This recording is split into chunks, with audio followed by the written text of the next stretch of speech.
Hello everyone, I am doctor Rajni.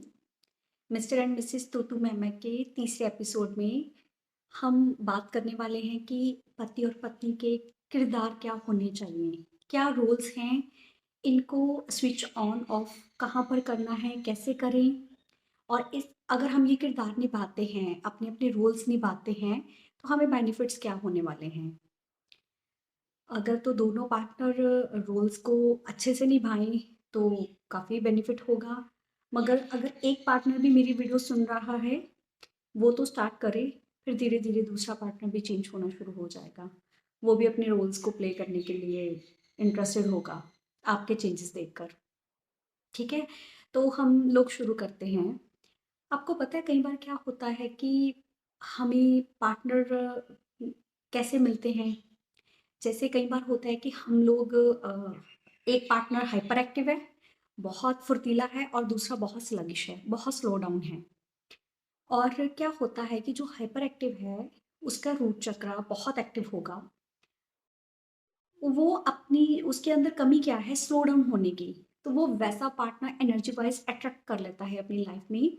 और क्या होता है कि स्लो डाउन अपनी लाइफ में अट्रैक्ट कर लेता है पार्टनर, और रूट चक्रा जो है उसको बैलेंस होने में थोड़ी हेल्प मिलती है। मगर जैसे ही थोड़ी लाइफ स्टार्ट होती है, उनकी मैरिड लाइफ स्टार्ट होती है, उसको लगता है, जो हाइपर एक्टिव है उसको लगता है ये मेरी लाइफ का ब्रेक है। दूसरा पार्टनर जो स्लो है उसको वो ब्रेक लगता है कि मैं जल्दी से आगे पहुंचना चाहता हूँ, ये मुझे ब्रेक लगा देता है या लगा देती है। उसको ऐसे फील होता है। ठीक है, तो वहां पे इनकी खींचातानी शुरू हो जाती है। मतलब थोड़ा सा जो बेसिक लाइफ की हमारी नीड्स होती हैं उसमें थोड़ा हमें डिस्टर्बेंस आना शुरू हो जाता है, एक तनाव क्रिएट होना शुरू हो जाता है। तो क्या होना चाहिए, अगर तो सही समझ, अगर हीलिंग का सही इस्तेमाल किया जाए, तो क्या होना चाहिए। जो हाइपर एक्टिव है, एक्चुअली उसने इस पार्टनर को जो स्लो डाउन है उसको क्यों अट्रैक्ट किया अपनी लाइफ में, कि वो थोड़ा स्लो डाउन हो जाए। हाइपर एक्टिव रूट चक्रा भी मैंने आप लोगों से डिस्कस किया था कि उसमें ट्रबल क्या है, कि वो रेस्टलेस होगा पर्सन। अब उसको थोड़ा स्लो डाउन होने की ज़रूरत है ताकि उसका रूट चक्रा नॉर्मल हो जाए। ठीक है, और जो स्लो डाउन है वो उसका अंडर एक्टिव है चक्रा। तो उसको एक्टिव करने के लिए उसको थोड़ा हाइपर एक्टिव पार्टनर चाहिए। अगर दोनों अपनी अपनी कमियों को सही समझ के साथ ठीक कर लेते हैं, हाइपर एक्टिव अपने पार्टनर के साथ थोड़ा सा स्लो डाउन होना सीखे, जो स्लो डाउन पार्टनर है वो थोड़ा सा एक्टिव होना सीखे फिजिकली, मेंटली, तो क्या होगा, आपका रूट चक्रा बैलेंस हो जाएगा। आप हेल्थ, वेल्थ, प्रॉस्पेरस लाइफ को अच्छे से अट्रैक्ट कर सकते हैं अपनी लाइफ में। मैंने आपको पहले भी बोला था, आप दोनों एक ही हैं। आपके चक्रास, आप एक दूसरे के चक्रा के ऊपर राज करते हैं, तो आप एक दूसरे के चक्रा को ठीक कर सकते हैं सही समझ के साथ। तो एक ग्रेट हीलिंग इफेक्ट आएगा आपकी लाइफ में। ऐसे ही और कपल होते हैं। एक होता है ज़्यादा गुस्सा करता है, एक शांत होता है। इन दोनों को भी बैलेंस होने की ज़रूरत होती है। एक को थोड़ा गुस्सा चाहिए और एक को थोड़ा-सा वो चाहिए कि वो शांत हो जाए। ये भी दोनों अपने रूट चक्रा को बैलेंस करते हैं। ऐसे ही एक बहुत पंक्चुअल होता है, एक काम को डिले करने वाला होता है। उसमें भी इन दोनों का रूट चक्रा बैलेंस होने की ज़रूरत होती है। बेसिकली रूट चक्रा और सेक्स चक्रा हमारी मैरिड लाइफ के साथ बहुत कनेक्टेड होते हैं। तो हम लोग साइड बाय साइड इन चक्रास की भी बना रहे हैं वीडियो, आप उनको भी देखें, आपको हेल्प होगी। मैं एक्सप्लेन भी कर दूँगी कहाँ पर आपको किस चक्र की हीलिंग करनी है। मगर इसमें हस्बैंड वाइफ का क्या है कि दोनों का रूट चक्र बैलेंस हो रहा है। ऐसे कपल अगर सही समझ के साथ आगे बढ़ें, अपने किरदारों को सही समझ के साथ आगे बढ़ाएँ, तो मुझे लगता है वो अपने रूट चक्र को बैलेंस करके एक अच्छी लाइफ़ को अट्रैक्ट कर सकते हैं। बाकी रिश्तों में हमें 2 या 3 रोल प्ले करने होते हैं। फॉर एग्ज़ाम्पल जैसे माँ का रोल है, हम माँ का रोल प्ले कर रहे हैं, तो एक एज में जाके वो माँ अपनी बेटी के साथ एक फ्रेंड का रोल भी प्ले करती है ताकि दोनों का रिलेशन उस एज में अच्छा हो सके। ऐसे ही बाकी रोल्स में हम 2 या 3 रोल प्ले करते हैं, मगर हस्बैंड वाइफ में हम काफ़ी रोल प्ले करने होते हैं। अपने-अपने रोल्स को अच्छे से समझकर अगर प्ले करेंगे, तो आपको लाइफ़ थोड़ा ईज़ी हो जाएगा। तो रोल्स तो प्ले करने हैं, मगर अपने रोल से बाहर नहीं आना है। जो मेन रोल है आपका पति और पत्नी का, जब हम अपने किरदार से, जो हमारा मेन किरदार है, उसको नहीं छोड़ते हैं, तो क्या होता है कि एक रिस्पॉन्सिबिलिटीज़ पैदा होती है उसमें से, जो कि ज़रूरी है उस रिश्ते में। तो क्या होगा, आप अपनी पति-पत्नी का रोल नहीं छोड़ेंगे। पति पत्नी में मेनली क्या होता है कि मान लो पति को जो करना चाहिए, है ना? जैसे फाइनेंशियली जो भी होता है सपोर्ट, वो पति के ऊपर ज़्यादा डिपेंड होता है एज़ कम्पेयर टू फीमेल के ऊपर, मतलब पत्नी के ऊपर। अगर पति अपनी इस रिस्पॉन्सिबिलिटी को छोड़कर बाकी इस घर के सारे काम भी कर देगा ना, तो पत्नी को अच्छा नहीं लगेगा। जैसे पत्नी का रोल होता है मेन कि घर को सँभालना, अगर वो अपने इस रोल को छोड़कर बाकी जितना मर्ज़ी पैसा कमा लेगी, जितना मर्ज़ी और चीज़ों से अपनी फैमिली को या हस्बैंड को खुश करने की कोशिश करेगी, तो क्या होगा कि मतलब वो अपने पति को खुश नहीं कर पाएगी। तो अपने-अपने जो मेन रोल्स हैं, जो ज़िम्मेदारियाँ हैं आपकी, उससे बाहर ना निकलें। फिर क्या होगा कि अपनी-अपनी ज़िम्मेदारी को पकड़ के रखेंगे और दूसरे रोल थोड़े कम भी प्ले करेंगे ना, तब भी बुरा नहीं लगेगा। क्योंकि आपको जो मेन रोल दिया गया है, इस गेम में, इस खेल में अपने किरदार को पकड़े रखें। ठीक है? जैसे नाटक में होता है जिसको जो रोल दिया गया है, उसी भाव के साथ अगर वो प्ले करता है तो ऑडियंस अच्छा लाइक करती है उस चीज़ को। ठीक है? तो आप भी एक प्लेयर की तरह हैं, अच्छे से अपने रोल को प्ले करने की कोशिश करें। फिर क्या होगा कि आप फैमिली मेंबर को भी अच्छे लगेंगे, फिर आप दूसरों को भी, मतलब अपने हस्बैंड को भी या अपनी वाइफ को भी, अपने पार्टनर को अच्छे लगेंगे। ठीक है? तो हस्बैंड वाइफ की जो पहले ज़िम्मेदारी है, वो क्या बनती है? एक दूसरे की आदतों को समझना। अगर आपने एक दूसरे के साथ क्वालिटी वाइज टाइम स्पेंड किया है, एक दूसरे को जानने की कोशिश की है, तो आप क्या करेंगे, एक दूसरे की आदतों को समझेंगे। इसको एक एग्जांपल से समझाती हूँ। जैसे एक पार्टनर को पंक्चुअलिटी बहुत पसंद है कि ये चीज़ें मेरे टाइम पे होनी चाहिए। अगर दूसरा पार्टनर भी थोड़ी-थोड़ी पंक्चुअलिटी अपने अंदर ले आता है, उसको उसकी चीज़ें, उसकी ज़रूरत की चीज़ें उसको उसी टाइम पे मिल जाएँ, तो क्या होगा, काफ़ी तनाव कम हो जाएगा। काफ़ी मेरे को लगता है कि मान लो सुबह हस्बैंड को पसंद है कि मुझे इतने बजे मेरी वाइफ़ घर से रवाना करने के टाइम पे नाश्ता बना दे। तो वाइफ़ उसी टाइम पे अगर उनको नाश्ता अच्छे से दे देती है उस टाइम पे, तो हस्बैंड खुशी-खुशी अगर घर से निकलेंगे, तो उनका वहाँ जहाँ पर जाकर उन्होंने अपनी जॉब करनी है, वहाँ पर उनका स्ट्रेस कम होगा। और मान लो सुबह-सुबह ही इम्बैलेंस हो जाता है सब कुछ जॉब पे जाने से पहले, पंक्चुअलिटी खराब हो जाती है, हस्बैंड को लाइक पसंद आ रहा है पंक्चुअलिटी, मेरे टाइम पे हो जाए ये चीज़, उसी टाइम को अगर पत्नी सँभाल लेती है, तो पति का दिन अच्छा बन जाता है। और अगर नहीं सँभाल पाती है, तो पति घर से ही स्ट्रेस के साथ जा रहा है, तो जहाँ पर वो काम करने जा रहा है, वहाँ पर भी उसको आगे सारा दिन स्ट्रेस मिलेगा। क्योंकि स्ट्रेस से घर निकला है, दिन की शुरुआत ही स्ट्रेस से की है, तो आगे जाके जो एफिशिएंसी, वर्क एफिशिएंसी दिखानी थी, वो सही नहीं दिखा पा रहा, तो वो घर पर भी तनाव के साथ ही आएगा। मगर आपने जो थोड़ा तनाव दिया था, 10% तनाव दिया था, वो अब 70-80% होकर आप पर ही गिरने वाला है। तो क्या होता है कि अगर हम एक-दूसरे की आदतों को समझ लेते हैं, जान लेते हैं और उसी के अकॉर्डिंगली अपने आप को थोड़ा-थोड़ा चेंज करने की कोशिश करते हैं, तो आप एक अच्छे कपल होते हैं या आप एक अच्छे पार्टनर होते हैं। हमारी सेकंड ज़िम्मेदारी क्या बनती है? एक-दूसरे की प्रायोरिटी को समझना। इसको भी एक एग्ज़ाम्पल से समझाती हूँ। जैसे हस्बैंड ऑफ़िस से आए हैं और वाइफ़ फ़ोन पर लगी हुई हैं, तो आप अपनी प्रायोरिटी को समझें कि आपके हस्बैंड जॉब से आए हैं, आपको उनको चाय या कॉफ़ी पूछना है, तो आप फ़ोन रख सकती हैं। अगर ज़रूरी है तो ठीक है, हस्बैंड को बता दीजिए। अगर इतनी ज़रूरी टॉक नहीं है, तो आप फ़ोन छोड़ सकती हैं। आप फ़ोन पे जो भी बात कर रहे हैं, किसी और से बात कर रहे हैं, उसको छोड़कर अपने पति को अटेंड करें। तो ये आपकी प्रायोरिटी हुई, ये आपकी रिस्पॉन्सिबिलिटी बनती है कि मेरी प्रायोरिटी इस वक़्त है कि मैं उनको 1 कप चाय या पानी के लिए पूछूँ, ठीक है? तो ऐसे ही ऑपोज़िट है कि जैसे बच्चे की स्कूल फ़ीस इम्पॉर्टेंट है या ट्यूशन फ़ीस इम्पॉर्टेंट है, वहाँ पे खर्चा जाना है, मगर हस्बैंड बोल रहे हैं नहीं, मैंने घूमने जाना है या हम लोगों ने शॉपिंग कर लेते हैं इसकी या कुछ भी। तो आप पहले प्रायोरिटी समझें, इम्पॉर्टेंट क्या है? इम्पॉर्टेंट है जो घर में जो खर्चा पड़ गया है, उसको हैंडल करना या फिर आपका घूमना-फिरना। अपनी-अपनी प्रायोरिटी को समझें। जब आप प्रायोरिटी वाइज़ वर्क करते हैं, मैंने कई कपल्स में देखा है यही डिस्टर्बेंस है कि प्रायोरिटी को नहीं समझते कि हमें ज़रूरी क्या है इस वक़्त, कहाँ पे खर्चा करना ज़रूरी है या कहाँ पे ये काम करना ज़रूरी है। अपनी प्रायोरिटी वाइज़ जो पहले इम्पोर्टेंट है उसको देखें।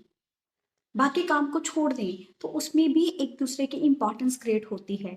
तो जितनी आप एक दूसरे को इम्पोर्टेंस दे सकोगे उतना रिस्पेक्ट क्रिएट होगा, और रिस्पेक्टफुल रिश्ता हर किसी को पसंद आता है।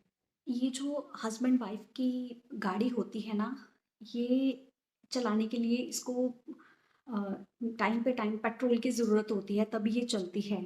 तो क्या होता है कि ये जो आपका घर संसार है हस्बैंड वाइफ का, ये चलता है सही तरीके से, मनी को खर्च करने से। पैसे को सही ढंग से कैसे खर्च किया जाए।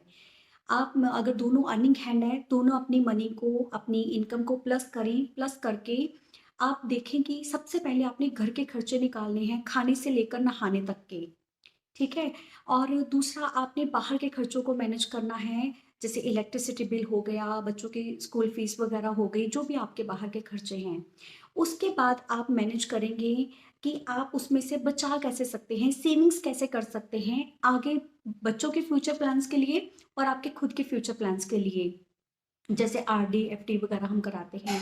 इन सब के अलावा भी आपने जो एक चीज़ और करनी है, कुछ सेविंग्स अलग से करके रखें, जो आपके ऊपर एक्स्ट्रा बर्डन आ जाता है। कई बार फंक्शंस, पार्टी, मैरिज या किसी की डेथ हो जाती है, वहाँ पर हमें पैसों की ज़रूरत पड़ती है, तो उन खर्चों को भी अलग से सेव करके रखें। कई बार होता है कि डिफ़िकल्ट टाइम पे हमें तनाव कम होता है अगर हम एक्स्ट्रा सेविंग्स करके रखते हैं। तो अपने खर्चों को सही तरीके से मैनेज करें दोनों जने बैठकर। अगर सिंगल हैंड अर्निंग है, एक ही पर्सन कमा रहा है, तो भी जो हस्बैंड अपनी वाइफ को सेविंग्स के लिए या उनके खर्चे के लिए पैसे देता है, तो वाइफ क्या करे, उसमें से भी सेविंग्स करने की कोशिश करे अपनी पर्सनल नीड्स के लिए, या फिर जब डिफिकल्ट टाइम आए तो उन पैसों का सही इस्तेमाल कर सके। दोनों जने पैसे को लेकर, पैसा बहुत ज़रूरी है मैरिड लाइफ को अच्छे ढंग से जीने के लिए, मगर उससे भी बड़ी बात ये है कि पैसे को अच्छे से मैनेज कैसे किया जाए। कमा तो हर कोई लेता है, कहते हैं ना, खाना अ, कमा तो हर कोई लेता है, उसको पकाना कैसे है, पकाकर खाना कैसे है, ये बड़े कम लोगों को आता है।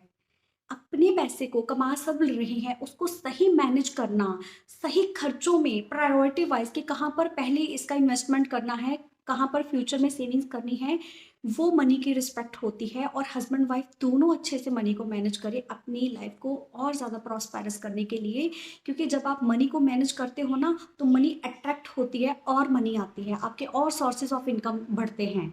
हमारी जो नेक्स्ट रिस्पॉन्सिबिलिटी है वो है वर्क मैनेजमेंट। घर के कामों को अच्छे से कैसे आप मैनेज कर सकें।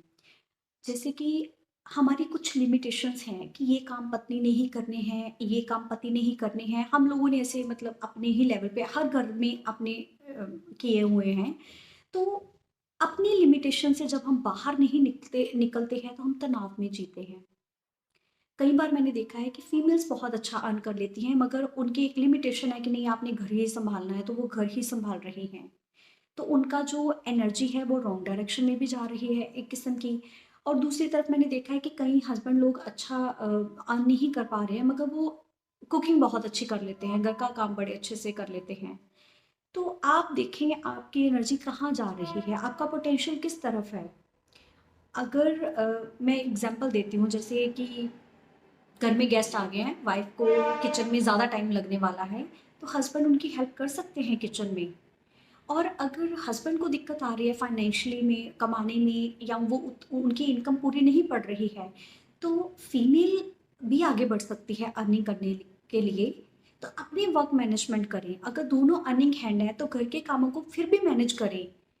हस्बैंड वाइफ दोनों मिलकर घर का थोड़ा सा मैनेज कर सकते हैं, और अच्छी सिटीज़ में ऐसा हो भी रहा है। फॉरेन में भी हम लोग ऐसा कर रहे हैं। तो अपनी कुछ अगर आपने लिमिटेशंस बनाई हैं, उनको क्रॉस करके दोनों आपस में अपने वर्क मैनेजमेंट करें। जैसे संडे को दोनों जने इकट्ठे होकर अपना जो भी आपका घर के काम है उसको मैनेज कर सकते हैं, ताकि स्ट्रेस कम हो, घर के कामों का भी स्ट्रेस कम हो आपकी मैरिड लाइफ के ऊपर। आपकी जो नेक्स्ट रिस्पॉन्सिबिलिटी है, आपने मनी मैनेज कर ली, वर्क मैनेज कर लिया, प्रायोरिटी को भी समझ लिया, आपने एक दूसरे की आदतों को भी जान लिया। अब जो एक बहुत इंपॉर्टेंट है, हस्बैंड वाइफ की नींव किस रिश्ते पर है, ऐसे और रिश्तों में नहीं है ये नींव। आपके रिश्ते में जो खास नींव है वो है आपस आपका मैरिड रिलेशनशिप, आपकी सेक्सुअल लाइफ। जितनी रिस्पॉन्सिबिलिटीज आप समझ रहे हैं, जितना आप अपनी एक दूसरे को आदतों को जान रहे हैं, आपकी लाइफ में लव, रोमांस और आपकी सेक्सुअल लाइफ, ये भी बहुत इंपॉर्टेंट है। हैप्पी हार्मोन्स रिलीज करने के लिए, आपको तनाव मुक्त रखने के लिए, आपका आप दोनों का एक सही इंटरवल ऑफ टाइम पे आपका रिलेशन होना भी बहुत ज़रूरी है, बहुत ज़्यादा ज़रूरी है। अगर इनमें भी तनाव होता है, आप अपने रोल को समझें इस जगह पर भी, अपने पति-पत्नी के रोल का ये भी एक मेन हिस्सा है। तो अगर आप इसको अच्छे से जीते हैं, इस रिलेशनशिप को भी, तो क्या होता है कि आपकी लाइफ में एक तनाव खत्म हो जाता है। पत्नी खुश होकर बाकी घर के काम करेगी और पति भी बाहर के काम अच्छे से अपना आउटपुट दे पाएगा, दोनों की लाइफ में तनाव कम होगा। अपनी मनमुटावों को, अपनी ईगो को या और चीज़ों को इस टाइम पर साइड पे कर दिया करें और अपने रिलेशन को इम्प्रूव करें, अपने मैरिड रिलेशनशिप को इम्प्रूव करें। क्योंकि शिव शक्ति का मिलन एक ऐसा, आप लोगों का मतलब इस अवस्था में आना, इस मैरिड लाइफ के रिलेशनशिप को अच्छे से जीना, आप दोनों के भीतर प्रेम पैदा करेगा। जितना आप एक दूसरे को प्रेम कर पाएँगे, उतना आपके बच्चों को भी प्रेम मिलेगा आपसे। क्योंकि ये एक रिश्ता होता है जो हमें हमारे फिज़िकल, मेंटल, इमोशनल और सोल लेवल को एक कर देता है। आप और एक दूसरे को अच्छे से जानने की कोशिश करेंगे, आपको एक आपके जीवन में एक उत्साह बना रहेगा, एक दूसरे को जानने का, समझने का, एक दूसरे के साथ काम करने का आपको इंटरेस्ट बने रहेंगे और ये होगा आपकी अच्छी सेक्सुअल लाइफ से। ये एक सिर्फ़ मतलब शारीरिक भोग नहीं है, ये स्पिरिचुअल जर्नी है। आप जाने-अनजाने में एक दूसरे की आत्माओं तक पहुँचते हैं, एक शून्यता को उपलब्ध होते हैं, जिसकी वजह से आप फिज़िकली, मेंटली और इमोशनली हेल्दी और स्टेबल फ़ील करेंगे। इस रिलेशनशिप को ना भूलें, बाकी सब कुछ करते हुए ये भी उतना ही इम्पोर्टेंट है। इस चीज़ का ज़रूर ध्यान रखिएगा। हमने पहला किरदार कर लिया पति-पत्नी का, उसमें पति-पत्नी की मोटी-मोटी ज़िम्मेदारियाँ जो आपको तनाव मुक्त कर सकती हैं, आपके रिलेशन को और अच्छा कर सकती हैं, तो हम लोगों ने वो डिस्कस किया। अब हम लोग डिस्कस करने वाले हैं अगला किरदार, माँ का किरदार पत्नी कैसे प्ले करे या पिता का किरदार पति कैसे प्ले करे।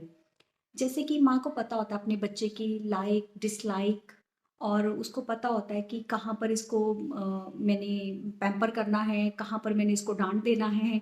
तो ये सारी चीज़ें माँ बहुत अच्छे से जानती है बच्चे की। तो ऐसे ही पिता भी जानते हैं कि कहाँ मैंने कठोर होना है, कहाँ मैंने अपने मेरे प्रिंसिपल और मेरे रूल्स मेरे घर में अच्छे से चलते रहें, मुझे ऊँची आवाज़ में बात करनी है। तो कई बार थोड़ा-सा डर पिता का या उसकी सख्ताई बड़ी ज़रूरी होती है। तो यहाँ पर अपने रोल समझें।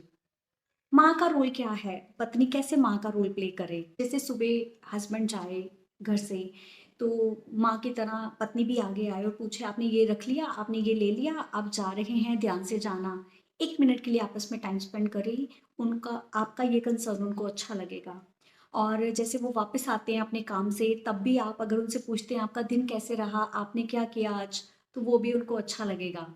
ये 1 मिनट होता है जो जाने के टाइम पर और उनके आने के वक़्त आप अगर ध्यान देती हैं तो आप एक माँ का रोल प्ले कर रही हैं। ऐसे ही पति भी कर सकते हैं, अगर दोनों अर्निंग हैंड है, दोनों घर से जा रहे हैं और एक-दूसरे को अच्छे से बाय कर एक-दूसरे का ख़्याल रखने की बात बोलकर फिर उसके बाद जब वो वापस आएँ, तब भी आप एक-दूसरे से पूछ सकते हैं कि आज आपका दिन कैसा रहा? आपने क्या किया? इसकी एक और एग्ज़ाम्पल बताती हूँ, जैसे कि आप दोनों का झगड़ा हो गया और अब आप किचन में जा रही हैं, तो आप झगड़े वाले रोल को ऑफ करके माँ वाले रोल को ऑन कर लें। आप सोचें कि मेरी अभी थोड़ा-सा खींचातानी हो रही थी, तो मैंने अपने हस्बैंड को उनकी पसंद का खाना बना देती हूँ, तो हमारा बात खत्म हो जाएगी गुस्से वाली। ऐसे ही अगर खींचातानी हो रही है और बात बहुत खिंच गई है, तो पति भी पिता का रोल प्ले करे, थोड़ा-सा ऊँची आवाज़ में, थोड़ा सख्ताई के साथ पेश आकर बात को ड्रॉप करने की कोशिश करे, क्योंकि कई बार औरतें बात को छोड़ नहीं पाती हैं, बहुत खींच लेती हैं बात को। तो आप पिता के रोल में आ जाएँ। नेक्स्ट रोल की बात करते हैं, पति-पत्नी के। अ, अब बहनें क्या करती हैं? बहनें क्या करती हैं कि एक तो भाई को लेक्चर बहुत देती हैं, ज़िम्मेदारियों के प्रति उसको समझाती रहती हैं, ऐसे कर और दूसरा वो क्या करती है कि जब उन्हें लगता है ना ये बात मेरी बस की नहीं रही, तो वो जाकर सीधा मम्मी-पापा को बता देती हैं, उसके भलाई के लिए। तो आप भी देखें आपके पति की कोई ऐसी बात, जैसे वो फॉर एग्जांपल वो स्मोक कर रहे हैं, आपकी बात नहीं मान रहे हैं और नहीं छोड़ रहे हैं सिगरेट स्मोक करना, या फिर वो कुछ ऐसी किसी बात से परेशान है और आप मतलब जैसे आपसे नहीं सॉल्व हो रही है वो बात, तो जाकर मम्मी पापा से सीधे सीधे बात करें, क्योंकि उनका दर्जा हमसे ऊपर होता है काफ़ी, और उनकी डांट से ही कई बार समझ जाते हैं। तो ऐसे ही अ, पति भी भाई का अपना रोल प्ले करे, जैसे भाई क्या करता है बहन के लिए, तो वैसा केयर शो करें। अब आप अपने रोल को देखें, कहाँ पे आप स्विच ऑन ऑफ कर सकते हैं, कहाँ पर आपने बहन का रोल प्ले करना है, कहाँ पर आपने भाई का रोल प्ले करना है। तो भाई भी कई बार बहनों की काफ़ी टांग खींचते हैं, काफ़ी सताते हैं उनको, तो उससे भी थोड़ा लाइफ में इतना इंटरेस्ट बना रहता है। भाई रोक टोक भी बहुत लगाते हैं, तो आप भी कई बार भाई बनकर उनको रोक टोक लगाओ, उनकी सही गलत के लिए उनको बताएं। तो अपने रोल को देखें कहाँ प्ले करना है। नेक्स्ट रोल की बात करती हूँ, दोस्ती का। हस्बैंड वाइफ का सबसे अच्छा जो किरदार होता है वो दोस्ती का भी होता है। जब भी झगड़ा हो, लड़ाई हो ना, तो दोस्तों की तरह लड़ाई करना, क्योंकि दोस्ती में या पूरी बराबरी होती है, बराबर से लड़ना, कम नहीं लड़ना, ठीक है। पूरी बराबरी करना लड़ाई करने में भी, जैसे भी करनी है, पिल्लो बीट करना है एक दूसरे को, जो भी सुनाना है, जैसे भी पिटाई करें, गालियां वालियां सब चलेंगी, क्योंकि दोस्ती का है। जब भी झगड़ा हो, दोस्त बनकर झगड़ा करना। दोस्ती में क्या होता है, बड़ी रफ एंड टफ होता है ये रिलेशनशिप ना। सुना दिया फिर से वैसे हो गए, जैसे बच्चे लड़के फिर एक जैसे हो जाते हैं, ऐसे ही आपने करना है। और इसमें क्या होता है, ईगो हर्ट नहीं होगी एक दूसरे की। गालियां भी दे दी, मार पिटाई भी कर ली और फिर से वैसे हो गए। सतिंदर सरताज का भी गाना है ना, असी लड़ भी पैने या फिर बोली दा, फिर मन्नन अते मनाउण दा मौका टोली दा। मतलब दोस्तों की तरह लड़ाई हो, वहीं पर हो और वहीं पर फिर से एक हो जाना। बात महीना महीना या लॉन्ग टाइम के लिए ना खिंच जाए, इस चीज़ का ध्यान रखना। जब भी लड़ाई झगड़ा हो, दोस्त बनकर लड़ना और फिर से एक हो जाना। आपका जो नेक्स्ट रोल है दोनों का, गर्लफ्रेंड और बॉयफ्रेंड का, क्या है कि जिम्मेदारियां करते हुए हम ना बड़े बोर हो जाते हैं लाइफ में, कि क्या चल रहा है लाइफ में। मगर जब हम गर्लफ्रेंड या बॉयफ्रेंड होते हैं तो कोई जिम्मेदारी नहीं होती है, हम सिर्फ मिलने जाते हैं, क्वालिटी वाइज टाइम स्पेंड करने जाते हैं, फिर हम अपने अपने घर पे आ जाते हैं। तो तब बड़ा मज़ा होता है लाइफ में। रिस्पॉन्सिबिलिटीज लाइफ को थोड़ा सा फीका भी कर देती हैं, थोड़ा मतलब हमें इम्प्रूव भी करती हैं, मैं ऐसे नहीं कहूँगी। मगर बीच बीच में अपनी लाइफ में इंटरेस्ट बना रहे, या आप एक दूसरे को वैल्यूएबल समझ सकें, तो बीच बीच में गर्लफ्रेंड और बॉयफ्रेंड वाला रिलेशन ज़रूर निभाया करें। स्पेशल गिफ्ट्स देकर, स्पेशल एक दूसरे की पसंद का तैयार होकर, स्पेशल एक दूसरे के साथ टाइम स्पेंड करके। जैसे बाहर आप इतना खर्चा ना करें, घर पे कैंडल लाइट डिनर कभी कभी कर लिया करें। कुछ तनाव के दिन चल रहे हैं, एक दूसरे की स्ट्रेस को समझते हुए ऑपोजिट पार्टनर उसको कुछ स्पेशल करने की कोशिश करें। जैसे बर्थडे सेलिब्रेशन कुछ स्पेशल कर लें, या फिर अगर वाइफ तनाव में है, स्ट्रेस में है, आप खींचातानी हो गई है, तो बाहर डिनर के लिए चले जाएं, है ना, मूड थोड़ा चेंज कराएं। थोड़ा सा रोल जिंदा दिली बनी रहे, गर्लफ्रेंड और बॉयफ्रेंड वाला भी प्ले करें। नेक्स्ट रोल, जब कोई गलती हो जाए, उससे डर भी लग रहा हो, तो वो गलती बतानी भी हो एक दूसरे को, तो क्या करें, कुछ नहीं करना है। एक बेटे बनकर, जैसे बेटी से गलती हो जाती है और जाकर पिता को हग कर लेती है, तो पिता इमोशनल होते हैं, वो पसीज जाते हैं। तो आपसे भी कोई गलती हो जाए, तो उस वक्त फटाफट से बेटी के रोल में आ जाएं और अपने हस्बैंड को जाकर हग करके सॉरी बोल दें। और अगर हस्बैंड से गलती हो जाए, वो भी पत्नी को बताना चाहे, तो वो एक छोटा सा बेटा बनकर, जैसे माँ के साथ लिपटता है, वैसे ही अपने आप को बेटा समझकर पत्नी को हक करे, जाकर लिपट जाए उससे, और मुझे लगता है वो फॉरगिव कर देगी। तो यहाँ पर आप, जहाँ पर गलती हो जाए, कोई ऐसी गलती हो जाए, तो कई बार होता है शब्द नहीं होते हैं बोलने के लिए, वहाँ पर आप सिर्फ बेटा या बेटी बनकर एक दूसरे के पास जाएं। आप अपने अपने रोल्स को जान गए हैं अच्छे से, मैंने एग्जाम्पल्स के ज़रिए बताने की कोशिश की है। आप अपनी लाइफ में प्रैक्टिस करना, स्टार्टिंग स्टार्टिंग में रोल मिक्स होंगे, कोई बात नहीं, उसका भी मज़ा आएगा आप लोगों को। फिर धीरे धीरे आप जैसे जैसे अभ्यास करेंगे, आपको प्रैक्टिस में आने शुरू हो जाएंगे, आपको पता चल जाएगा मुझे कहाँ पर स्विच ऑन करना है, कहाँ पर स्विच ऑफ करना है। ये धीरे धीरे आना शुरू हो जाएगा। पति जो है वो शारीरिक तौर पर स्ट्रांग होता है, औरत इमोशनली, मतलब घर को संभालने की उसमें ताकत होती है, वो उस तरीके से स्ट्रांग होती है। वैसे छोटी-छोटी बात पर रो देते हैं, हम बोलते हैं इमोशनली वीक है, मगर फिर भी उसके अंदर भावनाओं को सँभालने की बड़ी संभावना होती है। ये गॉड गिफ्टेड ही ऐसे बनाया हुआ है परमात्मा ने दोनों को। तो दोनों उन चीज़ों को ध्यान में रखते हुए अपने रोल्स को प्ले करने की को आपको पति-पत्नी तो बना दिया जाता है, शादी हो जाती है, पति-पत्नी आप बन जाते हैं, मगर जब पति को पत्नी में माँ नज़र आनी शुरू हो जाए और पत्नी को पति में एक बेटा ही नज़र आना शुरू हो जाए। मैंने आपको बोला है हस्बैंड लोग या मेल लोग इतने इमोशनली स्ट्रॉन्ग नहीं होते हैं, बड़े वीक होते हैं, मगर वो दिखाते स्ट्रॉन्ग हैं खुद को। और पत्नियाँ दिखाती हैं हम बहुत इमोशनल हैं, मगर वो इमोशनल स्ट्रॉन्ग होती हैं, ठीक है? तो आप अगर ये दोनों रोल जीते-जीते कुछ समय के बाद आपको ऐसा फ़ील आना शुरू हो जाए कि ये मेरे बेटे जैसा ही है और ये मेरी माँ जैसी ही है, तब आप पूरे पति-पत्नी संपन्न पति-पत्नी हो जाते हैं। यही पति-पत्नी की नींव होती है। आप देखना हमारे पेरेंट्स को देखना कभी दोनों आपस में कैसे ट्रीट कर रहे होते हैं, है ना? पिताजी बिल्कुल ऐसे हो जाते हैं जैसे बच्चे की तरह छोड़ देते हैं माँ के हाथों में, और जो माँ होती है वो बच्चों के बड़े होने के साथ-साथ पति की भी माँ हो जाती है। यही रियल रिलेशनशिप है। अब अपने रोल को स्विच ऑन ऑफ कैसे करें, उसके लिए आपको अवेयर होना होगा।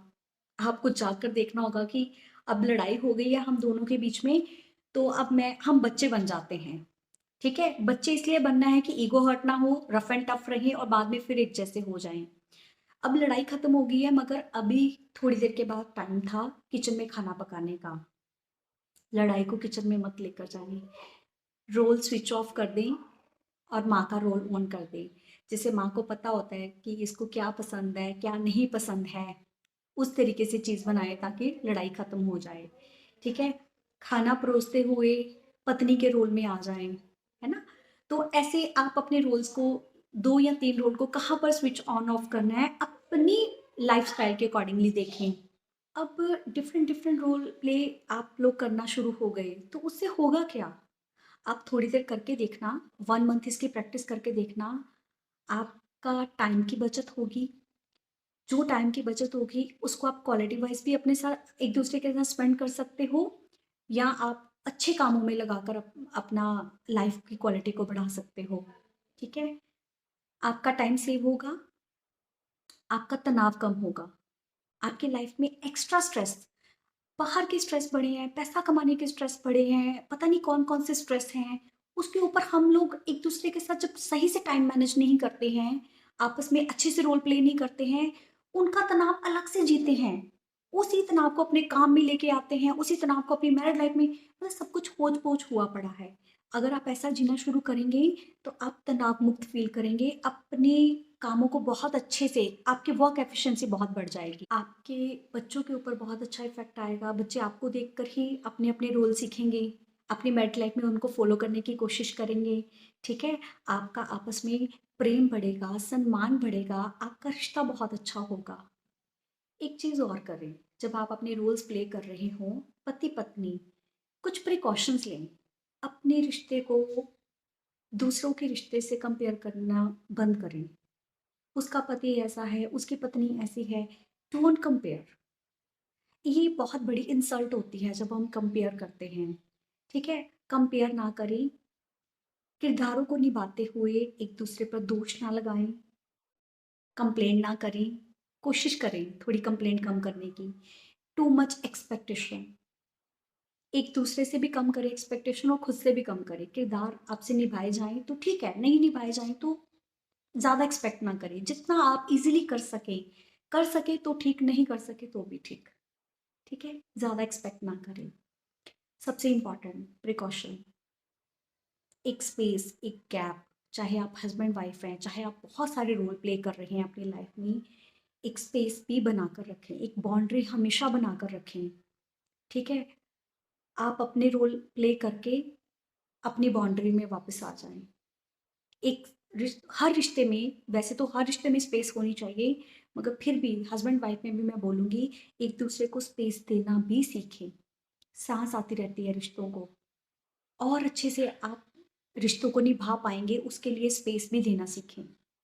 कल फ़ोन पे मुझे एक मैसेज आया था, a perfect marriage is just two imperfect people who refuse to give up on each other। बिल्कुल सही कहा इन्होंने, जो गिव अप नहीं करते हैं, वो परफेक्ट पीपल हैं, परफेक्ट कपल है इनफैक्ट। आपको पता है बॉक्सिंग में क्या होता है, जो प्लेयर गिर जाता है ना, उसकी हार नहीं होती। जो दोबारा नहीं उठता है गिर के, उसकी हार होती है।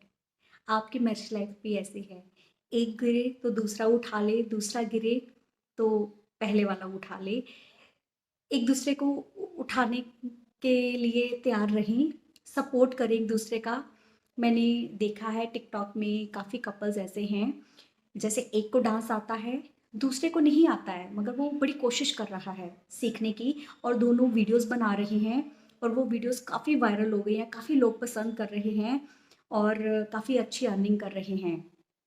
एक और मैंने वीडियो देखा था जिसमें उनकी पत्नी बीमार थी, और वो टिकटॉक जब नया-नया आया तो वो क्या करते थे कि उसकी वीडियो बनाकर उसी को दिखाते थे, वो खुश होती थी और धीरे-धीरे वो बेड से उठ गई। तो उन्होंने उनको बड़ा सपोर्ट किया। अब उसकी खुशी के लिए उन्होंने वीडियो शुरू किया था, अपनी पत्नी को उस वीडियो के ज़रिए उन्होंने ठीक भी किया, और अब वो बहुत अच्छा उससे कमा रहे हैं। बहुत अच्छा अर्न कर रहे हैं। ऐसे बहुत सारे कपल्स मैंने देखे हैं, एक को जो नहीं आता है, वो उसकी कमज़ोरियों को उठा नहीं रहा है, वो उसकी कमज़ोरियों को ठीक करके अपने साथ पूरा बराबर का करके, और अ, लोगों के सामने इतने अच्छे ढंग से आ रहे हैं कि वो उसमें बहुत अच्छी अर्निंग भी कर रहे हैं। ये होता है एक-दूसरे का साथ देना, एक-दूसरे की कमियों को ताकत में बदल देना। वो बहुत अच्छे कपल होते हैं। आप भी अच्छे कपल बनें, अपने रोल को स्विच ऑन ऑफ करना सीखें। आपका जो भी क्वेरीज़ होगा मुझे कमेंट में बताएँ। वीडियोज़ को लाइक करें, सब्सक्राइब करें। Thank you so much.